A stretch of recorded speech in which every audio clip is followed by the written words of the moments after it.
What's going on, guys? Welcome back to W.D.Y.D CSP. What do you do as a central stove processor? Alright, tip from the field. When assembling a tray, first you want to remove your items out of your tray, however way that may be. You can see I don't reach in baskets. I lightly dump my instruments out very carefully without damaging them, trying not to damage them as best as possible.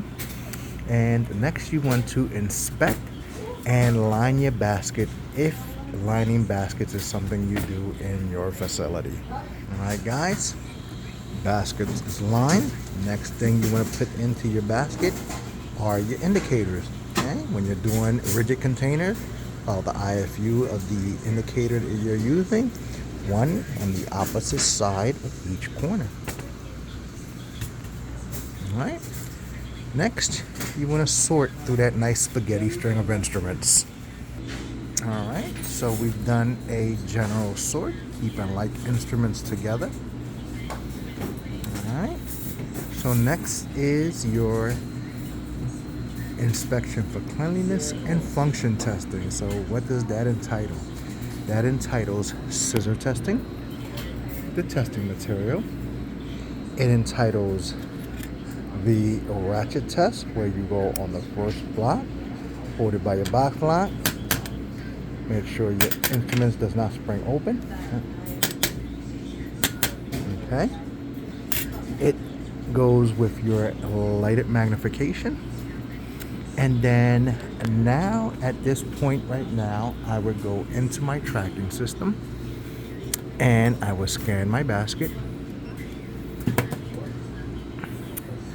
Okay, and here you will see that my count sheet will populate.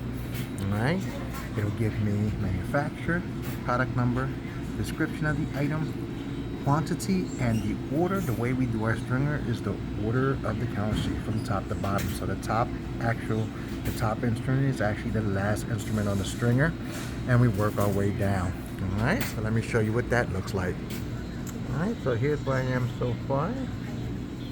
And for those of you wondering why I tap test everything, like why would I tap test? Like, that's very time consuming.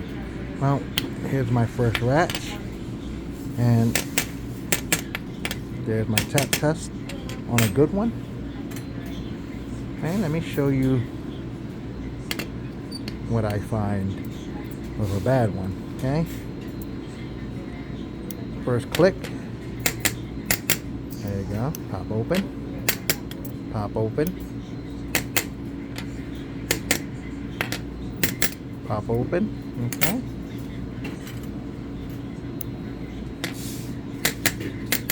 pop open, pop open.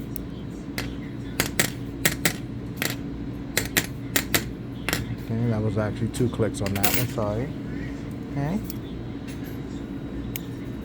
and this one, right, pop open. Okay, now I'm not banging this any harder than I am this one, right?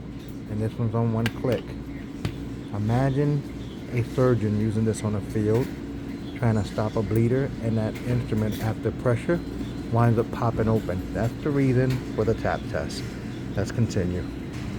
Alright, our stringer is coming along nicely. We're checking off on the count sheets, and we are on needle drivers. Now, needle drivers are special, okay? In that needle drivers are critical, especially with gold handles, to not only check the tap test. I call this the illumination test, where you unhinge the instrument, close the jaws, and hold it up to the light.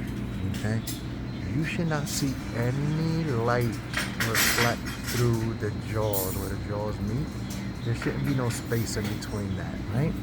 You then want to go under lighted magnification, and you want to inspect those tungsten carbide insert jaws really good for any cracks or chips, because although it's a very durable metal, a very strong metal, it is a brittle metal, if that makes any sense whatsoever.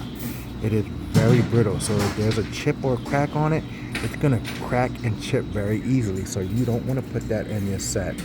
So definitely inspect those box locks for cleanliness.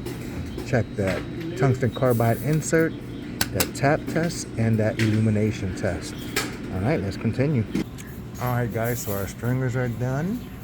We have checked off the last one on the stringer, and now we go on to forceps. But a tip from this field that I failed to mention from the beginning: when you do a set, okay, remember you're expected for cleanliness and function. So if you find one instrument dirty, this whole set goes back. So I recommend that you check your suctions first. If you have a bore scope, depending on the size, okay, you should check all your suctions. Okay, don't forget that this is a suction as well. Okay, check that for cleanliness, because again, in decon, we can skip some steps. You know, it can get hectic back there, and we should not skip steps. But these are one of the notorious guys that get skipped, is our suctions. If you don't have a borescope, okay, you can do the sterile water flushing method.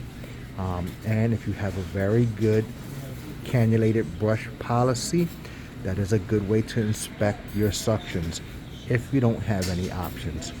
All right, let's continue. All right, guys, forceps. We're checking for cleanliness and we're checking for alignment. What kind of alignment we're looking for? Those jaws. If they have teeth, are the teeth interconnecting, one going inside the other? Okay, if they're not, are the two ends meeting at a good point? Okay, not only are we checking for cleanliness, we're checking for alignment. All right, let's inspect these forceps and put it together. Alright, guys, so forceps are done. They're in a craft bag. There is an indicator in that craft bag according to the IFU. Alright, so we can just set this off to the side, and then we're going to work on the rest of these instruments. Alright, let's continue. Alright, guys, next on my screen are my retractors. Now, retractors, heavier items go on the bottom of the tray. So we're going to sort those retractors on the bottom of the tray so that they don't damage the delicate instruments or anything like that. Let me show you what that looks like. Alright, guys, so I did a majority of my retractors except for my Wheatlanders. I'm going to put them in last because I have a perforated box that I'm placing in here with some of our smaller devices in here. So we are actually about to test our Ronjors, Kerrisons, Lamberts, and we are testing our elevators. So this is where, depending on who your manufacturer is for repairs, is you might have a nice little dandy sharp kit. So for my actual elevators, for sharpness is I used a little dowel rod. Now I'm only using one hand here, so I can't show you, but you want to place this at a 90-degree angle, at a 45-degree angle, and you want to bite into the dowel rod, and it should be a nice clean cut. Sorry, I'm all panning off to the side here. So it should be a nice clean cut into the dowel rod. Same thing when you're testing your curettes. Okay, your curettes should bite into the dowel rod and not slip. It should be a nice grasp. Alright, let's test and let's continue. Alright, guys, so all of my items are accounted for. Okay, I'm going to place my bag in my tray. Right, I got my indicators in there, right? So let's back up here. I got my indicators that are visible on both sides there. Right, the other one is right over in this corner right here underneath. Okay, actually, I need to pull that up a little bit more so it can be visible. Sorry about that, guys.